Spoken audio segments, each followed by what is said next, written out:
गर्मी का सूरज आग उगल रहा था। ठीक दोपहर के 12 बजे थे। हवा थमी हुई थी, सांस लेना दूभर था। पंखे जोर जोर से घूम रहे थे, पर हवा का नामो निशान नहीं था। मोहन और सोहन के इस छोटे से घर में 2 ही कूलर थे, एक बड़ा पुराना पर दमदार, एक छोटा बस नाम का।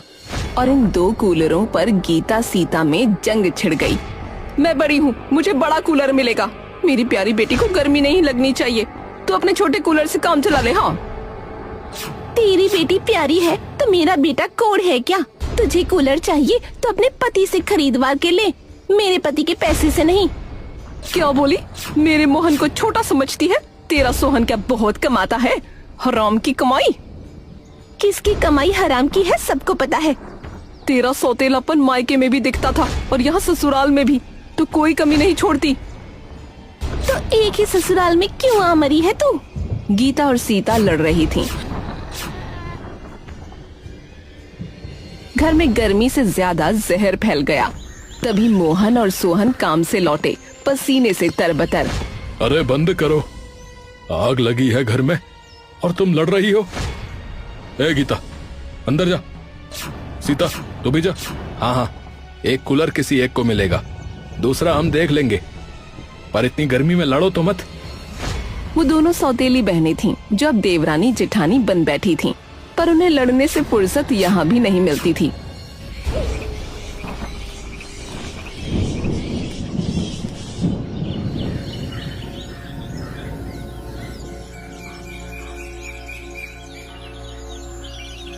गीता की आंख अचानक खुल गई। उसे याद आया, पानी। हे भगवान, म्यूनिसिपल का पानी 5 बजे आता है, देर हुई तो यूं ही रहना पड़ेगा। वो तुरंत उठी, बाल्टी उठाई और बाथरूम की तरफ लपकी। तभी सीता की भी नींद खुल गई। उसे भी याद आ गया, हाय राम, पानी, मैं तो सोती रह गई। लेकिन गीता पहले पहुंच गई। उसने नल पर कब्जा जमा लिया, बाल्टी भरने लगी। सीता ने आकर देखा तो आग बबूला हो गई। ओए, आज फिर तूने नल हड़प लिया? कल भी तूने सारा पानी भर लिया था। मेरे बच्चे को नहाना है, बर्तन धोने हैं, कपड़े धोने हैं, मुझे पानी दे। अपने बच्चे को सुबह जगाया कर, मैं क्यों मरूं? मुझे भी पानी चाहिए, मैं भी इसी घर की बहू हूँ। तू बहू है या शैतान? सीता ने झपट कर गीता की बाल्टी पकड़ ली और नीचे पटक दी। सारा पानी गिर गया। गीता का गुस्सा 7वें आसमान पर पहुंच गया। मेरा पानी गिरा दिया, अब तू भी नहीं भरेगी। बाल्टी दे वापस, नहीं तो आंखें निकाल लूंगी। दोनों में बहस शुरू हुई। कैलाश चंद्र की नींद खुली, वो बाहर निकला। अरे सुबह सुबह क्या हाय हाय मचा रखी है? अरे इतनी गर्मी में लड़ाई? मैंने कानून बना दिया है, जो पहले उठेगी पानी भरेगी पहले, हाँ, दूसरी को बाद में।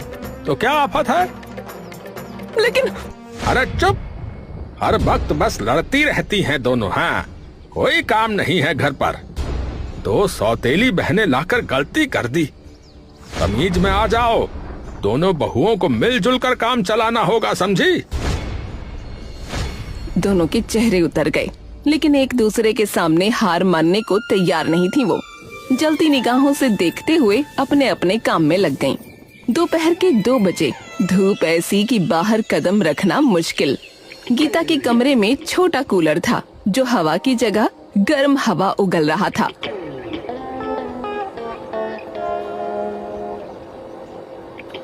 सीता सो रही है, क्यों ना बड़ा कूलर ले आऊं? मेरी बेटी मर रही है गर्मी में। वो चुपके से सीता के कमरे में गई।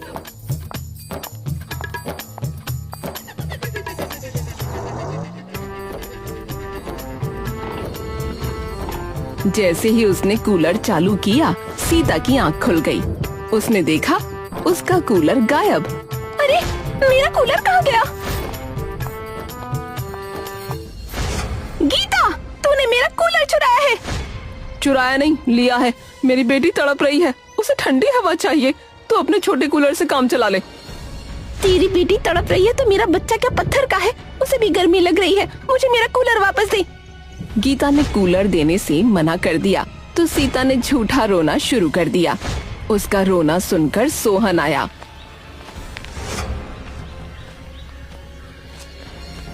अरे अब क्या हुआ, क्यों रो रही है? तेरी भाभी ने मुझे धक्का दे दिया और मेरा कूलर चुरा लिया। अरे भाभी, अरे तूने मेरी पत्नी को धक्का दिया है? तुझे शर्म नहीं है, चोर कहीं की? सोहन ने गीता को बुरा भला कहना शुरू कर दिया।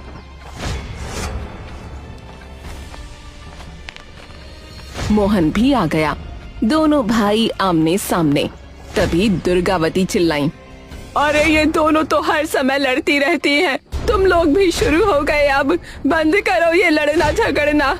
एक तो इतनी गर्मी, ऊपर से तुम लोगों ने सर में दर्द कर दिया है। चारों चुप हो गए। फिर शाम का वक्त आया।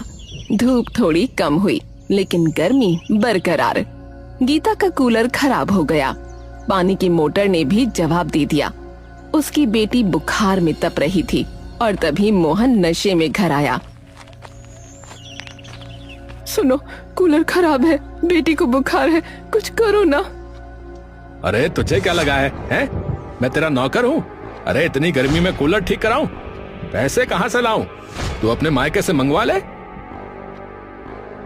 तुम मेरे पति हो, मैं तुमसे उम्मीद करती हूँ, बेटी तुम्हारी भी है। अरे बहुत बकती है, बहुत बकती है। तू ही है जिसने मेरी जिंदगी खराब कर दी। हाँ। उसकी आंखों से आंसू बह निकले। मोहन बिना कुछ कहे चला गया। तभी सीता ने दरवाजे से झांका। उसने सब देखा। अच्छा हुआ, मजा आया, इसके साथ यही होना चाहिए। वो मुस्कुराकर अपने कमरे में चली गई।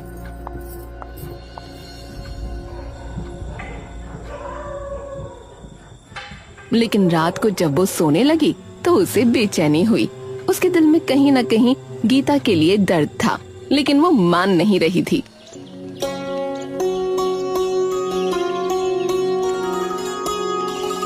अगले दिन गर्मी और बढ़ गई। सोहन पूरे दिन चिड़चिड़ा था। सीता ने उससे कहा, सुनो, कूलर से काम नहीं चल रहा, एसी लगवा लो ना। अरे तुझे एसी चाहिए? अरे जा अपने मायके से ले आ। मुझ पे पैसे नहीं है और तुझे ऐसा खर्चा करना है तो मैं तुझे नहीं रख सकता। हाँ। बकवास ना करो।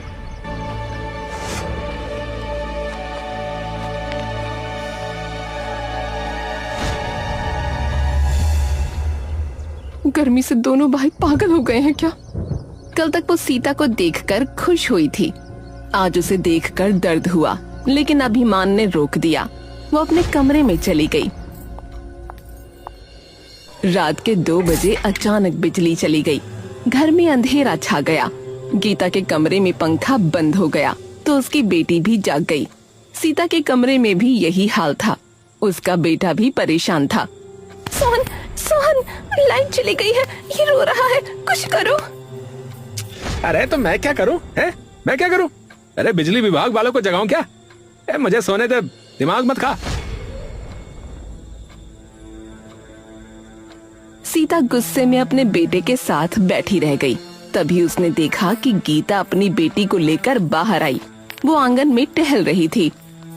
गीता, तू बाहर क्या कर रही है? सीता भी अपने बेटे के साथ बाहर आ गई।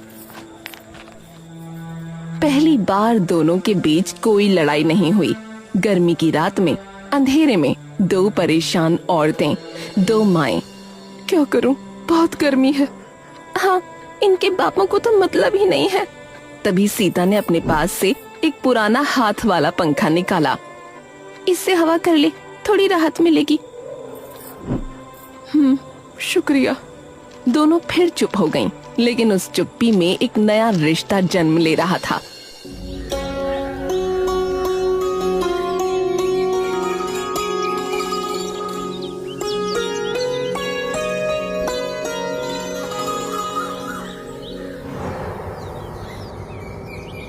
अचानक कैलाश की आवाज गूंजी। अरे नाश्ता मिलेगा या नहीं है? अरे जल्दी बनाओ, पड़ी पड़ी सो रही हो आराम से आंगन में।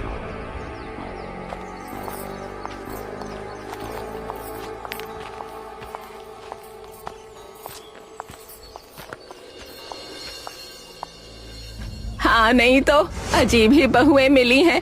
पतियों को कमरे में सड़ने को छोड़ दिया, खुद आ गई आंगन में। अभी बनाती हूँ नाश्ता। ओहो, आज दोनों साथ बोली हैं। वाह रे वाह। गीता और सीता चुप रहीं, लेकिन उनकी आंखों में एक नई चमक थी। रात की उस मुलाकात ने उनके दिलों की दीवार में दरार डाल दी थी।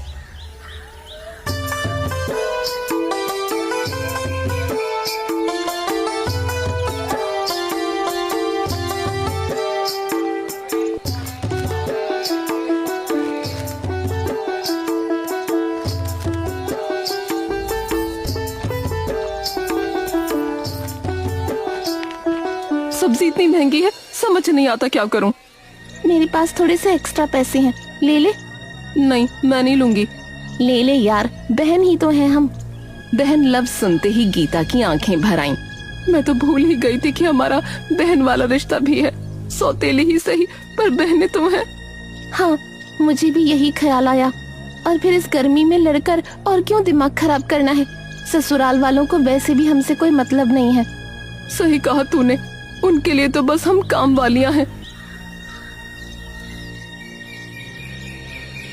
फिर जरा देर बाद जब दोनों साथ में घर आईं, तो दुर्गावती ने देखा। अरे वाह, आज क्या हो गया, दोनों एक साथ? कोई साजिश तो नहीं? जी, साजिश है, साथ रहने की साजिश है। दुर्गावती चुप रह गईं। कैलाश चंद्र ने भी देखा, उसे भी हैरानी हुई। रात को गीता और सीता ने मिलकर खाना बनाया। मोहन और सोहन ने देखा तो हैरान रह गए। हाँ भैया, आज का स्पेशल है। स्पेशल ये कि आज हम दोनों ने मिलकर बनाया है। सोहन को ये अच्छा नहीं लगा। उसे शक हुआ कि दोनों मिलकर कुछ कर रही हैं।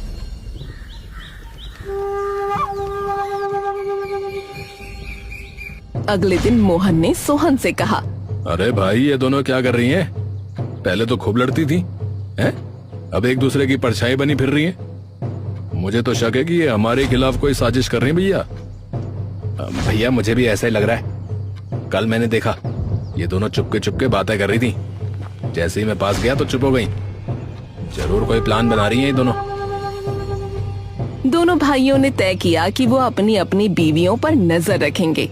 दुर्गावती ने भी इस मौके का फायदा उठाया। एक दिन उसने गीता से कहा, तेरी सौतेली बहन तुझे धोखा दे रही है। कल उसने मुझसे कहा कि गीता को मैं बेवकूफ बना रही हूँ। गीता ने सुनकर दिल पर नहीं लिया। वो तुरंत सीता के पास गई। क्या तूने सच में ऐसा कहा कि तू मुझे बेवकूफ बना रही है? मैंने ऐसा कुछ नहीं कहा। तुझे किसने बताया? मम्मी जी ने। ये तो हमें लड़ाने की कोशिश है। सुन, अब हम किसी की बातों में नहीं आएंगी। जो होगा सामने होगा। और हाँ, वो पैसे इकट्ठा करके हॉल में एसी लगवाने वाला प्लान कहाँ पहुँचा? मेरे पास कुछ सेविंग्स है, तू भी अपनी निकाल लेना। मिलकर अपना काम चलाएंगे। दोनों ने हाथ मिलाया। गर्मी दिन ब दिन बढ़ती जा रही थी। पारा 45 के पार था। एक दिन गीता की बेटी को तेज बुखार हो गया। उल्टियां लग गईं। गीता ने मोहन से पैसे मांगे। हमारी बेटी को तेज बुखार है, पैसे दे दो ना, डॉक्टर को दिखाना है। अरे मेरे पास पैसे नहीं है। तेरी बेटी को रोज रोज क्या हो जाता है? मरेगी, मरने दे। गीता को जैसे सीने में तीर लग गया। तभी सीता ने ये सब सुन लिया।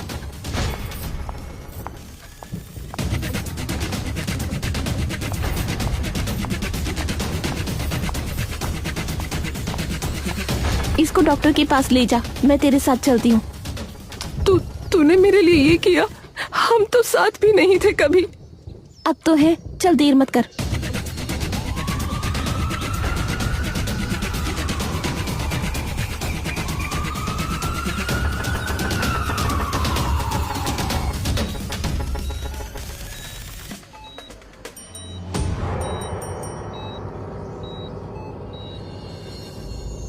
जब गीता और सीता अस्पताल से वापस आईं, तो मोहन और सोहन गुस्से में आग बबूला थे। अरे कहाँ थी तू इतनी देर? है कहाँ थी? खाना नहीं बना, घर का काम भी नहीं हुआ है? कहाँ थी? हमारी बेटी अस्पताल में भर्ती है, तूने एक पैसा नहीं दिया। अगर सीता ना होती तो पता नहीं वो बचती भी कि नहीं। अच्छा, तो अब सीता तेरी बहन बन गई है? उसके पैसे लेती है, मेरी इज्जत की नहीं सोचती है? मैं तुझे घर से निकाल दूंगा, बता रहा हूँ। निकाल दो, हम दोनों चली जाएंगी। हमें तुम्हारे इस घर की कोई जरूरत नहीं। लोग तो औरत पर जुल्म करना जानते हो, उसकी इज्जत नहीं। ए चुप कर। तेरी हिम्मत कैसे हुई मेरे पैसे देने की है? उन पैसों पर मेरा भी हक है, समझे? दोनों बहनों ने तय कर लिया था कि वो चुप नहीं रहेंगी। इसी तरह 2 दिन निकल गए और उन 2 दिन म्युनिसिपल का पानी भी नहीं आया। घर में पानी की किल्लत हो गई थी, कूलर सूखे पड़े थे। गीता और सीता परेशान थीं। सीता, क्यों ना हम खुद ही पानी का इंतजाम करें? गांव में पुराना कुआं है, वहाँ से पानी ला सकते हैं। पागल है क्या? इतनी गर्मी में धूप में कुएं तक जाना और पानी भर कर लाना, वो भी हम औरतें। हाँ, हम औरतें, हम कमजोर नहीं हैं। अगर हम चाहें तो कुछ भी कर सकती हैं। दोनों ने बड़े बड़े बर्तन उठाए और कुएं की तरफ चल पड़ी।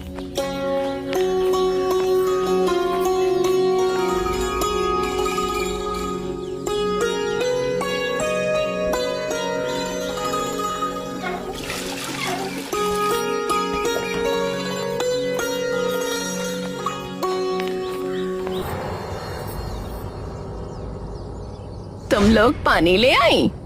जी, आपके बेटे तो किसी काम के हैं नहीं। ऐसे ही रहते तो प्यास से मर जाते।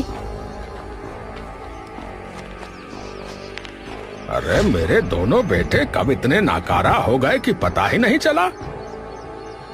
वो दोनों ऐसे ही हैं। आपने हमारी कमियों के आगे उनकी कमियां देखी ही नहीं।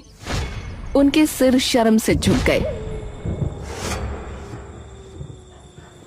रात के 12 बजे अचानक तेज आंधी आई, बिजली चमकी, फिर मूसलाधार बारिश शुरू हो गई। लेकिन ये बारिश राहत लेकर नहीं, मुसीबत लेकर आई। छत टपकने लगी। दुर्गावती का कमरा सबसे ज्यादा टपकता था। कैलाश भी घबरा गया। अरे गीता, जल्दी कर, यहाँ का सामान हटा। मम्मी जी, पापा जी, आप मेरे कमरे में चलो, मेरा कमरा कम टपकता है। हाँ, जल्दी चलिए। दोनों ने मिलकर सारा सामान सीता के कमरे में शिफ्ट कर दिया। फिर कमरे से पानी निकालने लगी। आधी रात तक यही सिलसिला चलता रहा। अरे मोहन, सोहन, अरे उठ जाओ भाई, देखो हमारे कमरे का क्या हाल हो गया है। अरे जाओ पापा, सोने दो यार। अरे मोहन, तू तो। कैलाश उन्हें उठाने की कोशिश करता रहा, लेकिन वो दोनों नशे में धुत थे, बस पड़े सोते रहे। आखिरकार कैलाश गीता और सीता से बोला, अब बेटियों, अब मैंने तुम्हारे साथ बहुत बुरा किया। कभी नहीं सोचा कि तुम औरतें कितनी मुश्किल में होती होंगी। आज रात जो तुमने किया, मुझे समझ में आ गया कि असली ताकत क्या होती है। पापा जी, हमने कोई बड़ा काम नहीं किया, बस सीखा कि एक होकर रहना चाहिए। लड़ाई से कुछ नहीं मिलता। हमने ये बात समझ ली है कि रिश्ता दिल का होना चाहिए, खून से कुछ नहीं होता। हम भले ही सौतेली हैं, लेकिन फिर भी बहनें हैं, साथ हैं। पर दूसरी तरफ आपके बेटे आपका खून है, लेकिन ये आज आपके काम नहीं आए। हम आपका खून नहीं है, फिर भी आपके साथ हैं। सही कह रही हो तुम लोग। मैंने अपने बेटे को बिगड़ते देखा ही नहीं। सोचा ये तो अपना खून है, हमारे काम आएंगे ही। अगर कोई इन्हें घर की फिक्र होती तो हमारे घर का ये हाल ना होता। पर हमने सोच लिया है, अब हम अपने हिसाब से काम करेंगे। कुछ दिन बाद हॉल में एसी लगवाएंगे ताकि आराम से सो सकें। अरे तुम लोग फिक्र मत करो, मैं अभी जिंदा हूँ। अब मैं इनकी अकल ठिकाने लगाऊंगा और तुम लोगों की मदद करूंगा।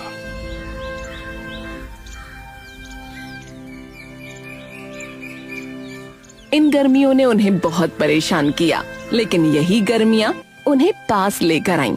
दोनों सौतेली बहनें अब सगी से भी ज्यादा सगी हो गई थीं और उनके सास ससुर भी उनके अपने माता पिता जैसे बन गए थे।